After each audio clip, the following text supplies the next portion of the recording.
So, what does it take for you to make a decision that you want to release all of those feelings of abandonment, of shame, of feeling unworthy, of feeling like you are a failure, of feeling like you are embracing suffering as a way of living? The reality is, when people have had trauma, drama, or tragedy in their lives, and they don't really know or understand the motivation for it, then the likelihood is they're going to continue to experience that same thing over and over and over again. Let's take, for instance, abandonment, because that is one of the issues that people deal with, and it's the reason why we struggle with our belief about ourselves being worthy. The truth is, abandonment looks different ways for different people. For some people, it is the fact that your parent has abandoned you. For instance, if you were growing up, you had a two-parent household, and one of your parents, you got divorced, you wound up living with one parent and not the other.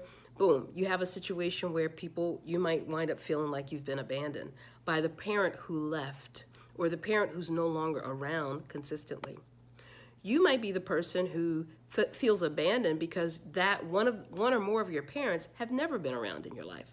You might be raised in a single parent household, have always been raised in a single parent household, and that's been your experience. And you're questioning about your parent who's not there. Why weren't they there for you? What did you do that made them not choose to be with you? And it is something else that causes you to feel unloved, unworthy in your space. And then you might be that person whose parent, neither of your parents were ever there. You might have been raised by grandparents, great-grandparents, and you might always wonder why your parents didn't want you. And these are real feelings. They're real feelings, and you have to honor the fact that these are feelings. However, those feelings, particularly the one of abandonment, isn't the feeling that's going to allow you to really thrive. Because when you experience the feeling of abandonment, unless you address it and you look at it really closely, you're likely to allow how you felt about being abandoned to show up everywhere you show up in life. So those feelings of abandonment, of shame, of being abused, the feeling of unworthiness, the feeling of having low self-esteem, those are going to influence how you show up in your life always, until you look at it, until you heal it, and then you're able to move on and go further. You can go faster.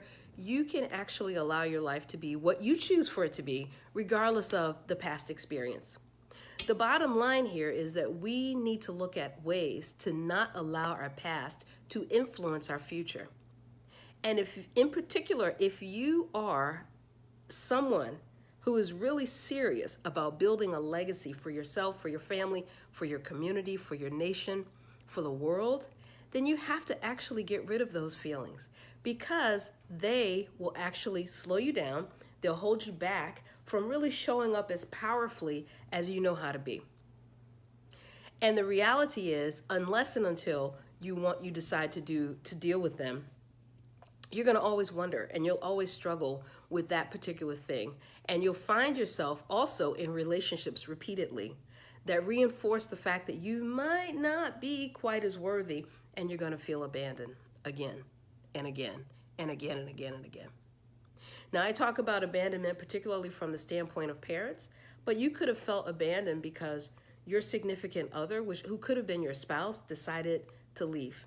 And even if it wasn't your spouse, it might have been the person that you were engaged to, and that person made a decision that they no longer wanted to get married to you. Or it could be that the person who is your child's father or child's mother decided that, yeah, you know what, I don't want to do this. And you're dealing with feelings of abandonment, and you're also questioning what happened. I mean, really, what happened in this whole situation?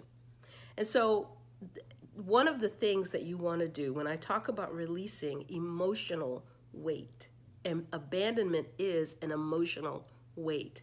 It's heavy. And unless you deal with it, you're going to continue to operate from that space of, oh my gosh, I'm not worthy. Oh my gosh, oh my gosh, oh my gosh, oh my gosh. But you can heal it.